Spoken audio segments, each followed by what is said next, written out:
इस्लामाबाद के bureau chief Suhail Iqbal भट्टी से। बहुत शुक्रिया सुहेल आपका। सुहेल, सबसे पहले तो ये बताइएगा, ये जो अरकान पार्लियामेंट को 30 करोड़ रुपए सालाना तनख्वाह मरात में इनका जो इजाफा करने की मंजूरी दे दी गई है, लाजमी बात है वज़ीर आज़म साहब तो ऑन बोर्ड होंगे ही।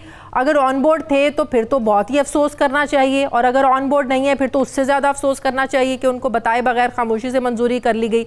ये सारा ज़रा मामला बताइएगा, हुआ कैसे ये?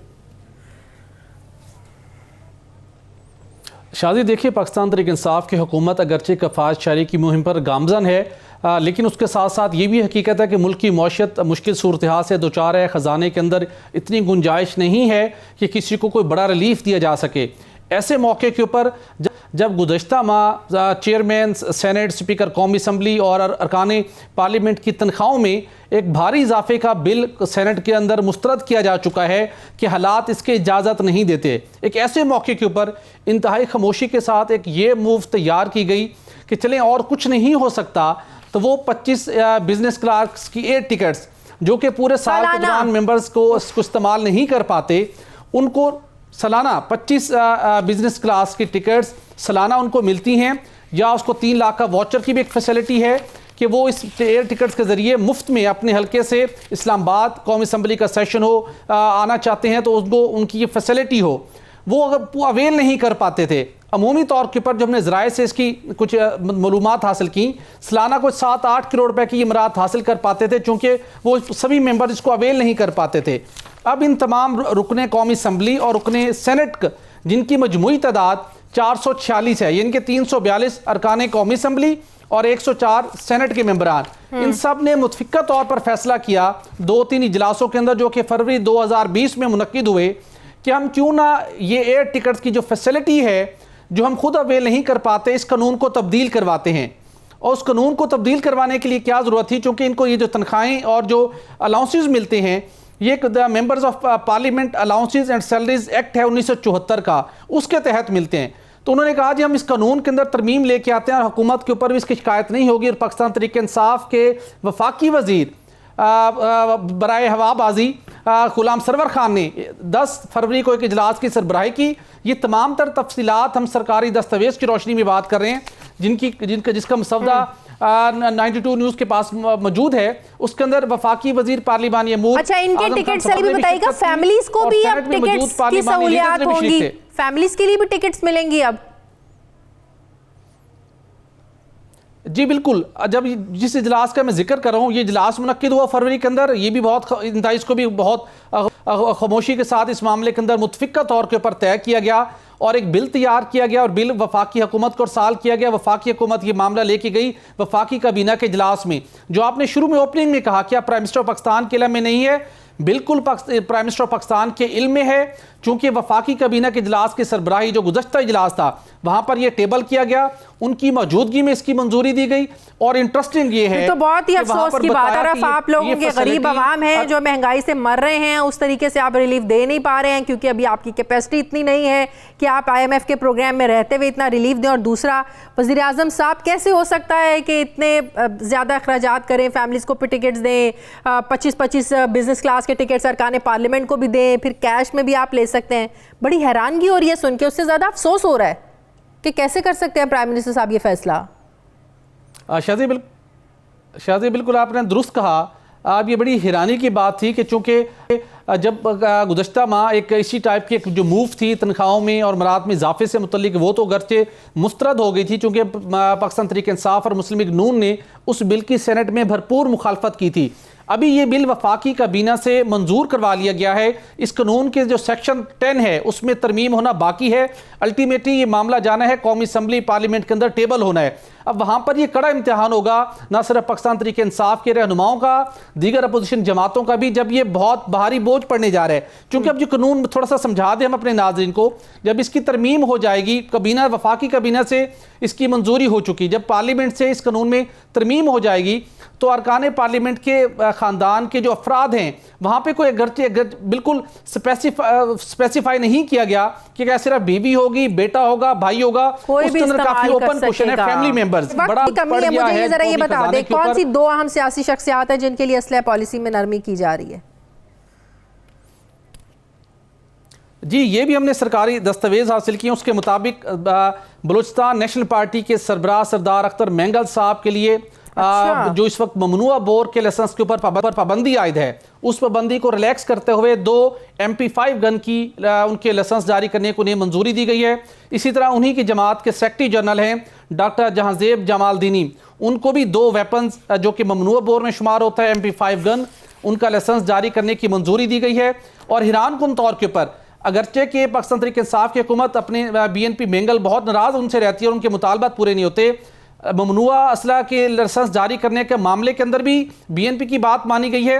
और जो बिल वफाकी काबीना ने मंजूर किया है वो भी BNP के रुकने कौमी असम्बली हैं आगा बलोच साहब, उन्होंने वो बिल तैयार किया था और सब ने उसको बहुत कंट्रीब्यूट करके मुतफिका तौर के ऊपर मंजूर करवाया। ये तो 2 अरकान पार्लियामेंट को हमने नाम बता दिए जिनके लिए पाबंदी को रिलैक्स किया गया है।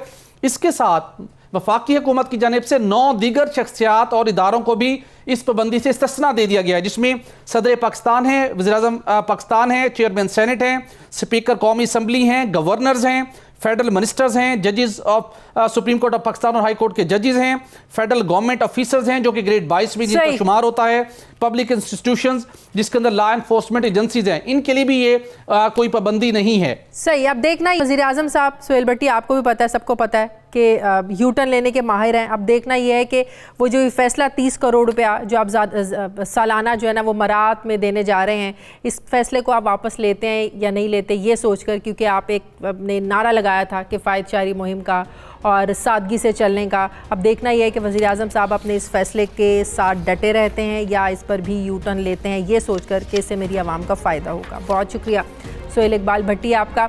नाज़रीन, हमारे आज के प्रोग्राम का एडिटोरियल। नाज़रीन, इस्लामाबाद को कमर्शियल शहर बनाने की शुरुआत हो गई है। इस सिलसिले में F9 पार्क के सामने 170 किनाल अराजी मुख्तस की गई है, जहां पर जदीद तामीरात और हाई रेज बिल्डिंग पर मबनी कमर्शियल सिटी बनेगा जो आलमी मेयार के मुताबिक होगा। इस सिलसिले में अराजी की नीलामी 14 से 16 अप्रैल तक होगी।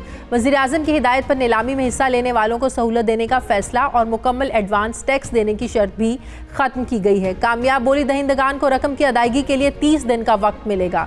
वज़ीर-ए-आज़म इमरान खान ने इतवार को इस मंसूबे की साइट का दौरा भी किया और ये कहा कि मंसूबे से रोज़गार के मौके पैदा होंगे। बैरून मुल्क मुकीम पाकिस्तानी सरमायाकारी की जानिब राग़िब होंगे। लंदन, दुबई, मैनचेस्टर, शिकागो और ग्लासगो में रोड शोज़ किए जाएंगे, जबकि कराची और लाहौर में भी इसी किस्म के मेगा प्रोजेक्ट्स जल्द शुरू किए जाएंगे। सवाल ये है कि वज़ीर-ए-आज़म नया पाकिस्तान बनाते बनाते ही अचानक नया ब्लू एरिया कब से जो है ना क्यों बनाने लग गए हैं।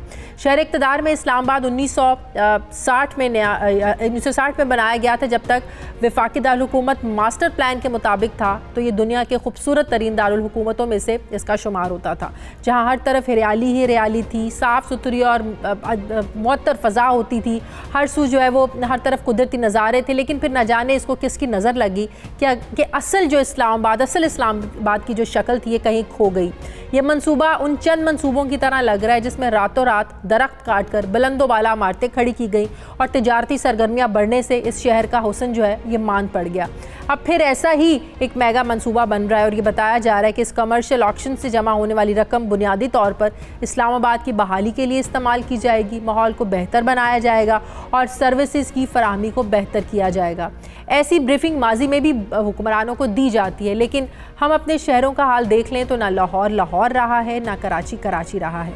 अब एक शहर बेमिसाल इस्लामाबाद की खूबसूरती बची थी, वो भी अब ख़त्म होने के करीब है। इसलिए शहर के अंदर शहर बनाने की बजाय अगर शहर से हट कर नए शहर और अस्पताल तामीर किए जाएँ तो इससे शहर तबाही से भी बच जाएंगे और माहौलियाती आलूदगी और ट्रैफिक के जो मसाइल हैं ये भी पैदा नहीं होंगे। इसलिए हुकूमत को चाहिए कि फ़ौरी तौर पर 25 से 30 अरब रुपए हासिल करने के लिए इस्लामाबाद वालों की मुश्किलात में इजाफा ना करे और इस मंसूबे के लिए कोई और जगह मुख्तस की जाए। आपको वतन वापस लाया जा सकता है। मैं बात करूंगी, मुझे ज्वाइन किया है कानूनी पहलू ही आज जानने की कोशिश करेंगे। माहिर कानून बैरिस्टर अली ज़फ़र साहब ने मुझे ज्वाइन किया। अस्सलाम वालेकुम, बहुत बहुत शुक्रिया अली ज़फ़र साहब आपका। अली ज़फ़र साहब, आपका अब एक नई बहस छिड़ गई है। वो हुकूमत जिसके खुद ही के बनाए हुए मेडिकल बोर्ड ने तमाम बीमारियों की जो है ना वो तशख़ीस की और कहा कि वाकई मियाँ साहब की हालत बड़ी क्रिटिकल है। डॉक्टर शम्सी को बुलाया गया, डॉक्टर फैसल जो CEO हैं शौकत खानम के, उनसे बात की गई, सब ने इस बात की तस्दीक की और इसके बाद ही वज़ीर आज़म साहब ने कहा जी हमें तो इन पर जो है ना वो रहम आ रहा है, हमने रहम खाया और उनको बाहर जाने दिया गया। अब समझ नहीं आ रही, अचानक उन मेडिकल बोर्ड की रिपोर्ट्स को कुछ हो गया है, वो रिपोर्ट्स गलत बनाई हैं। अब समझ नहीं आ रही, हुकूमत अगर वापस लाना भी चाहती है तो किस बेस पर कानूनी तौर पर वो ला सकती है? सबसे पहले तो ये बताइएगा कि अगर देखा जाए नवाज शरीफ साहब तो अल अज़ीज़िया में मुजरिम है ना, वो तो सजा काट रहे थे, तो कानूनी तौर पर तो वो जुडिशल कस्टडी में है ना, तो क्या हुकूमत अदालत की इजाज़त के बगैर बरतानवी हुकूमत को ख़त लिख सकती है? ज़रा पहले ये बताइएगा। जी देखें, थोड़े से हकायक की तरफ पहले नज़र दौड़ाते हैं।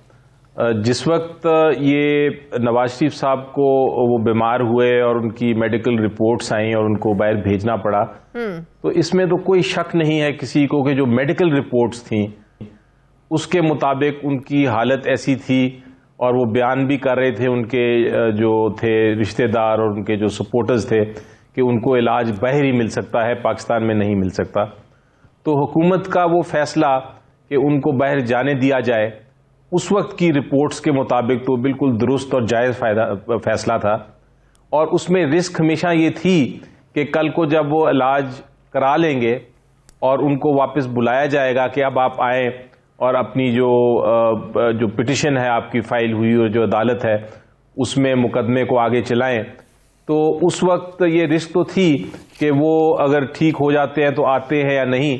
लेकिन फैसला यही किया गया कि चूंकि उस वक्त इमरजेंसी है तो ये रिस्क ले ली जाए और उनको बाहर जाने की इजाज़त दे दी जाए।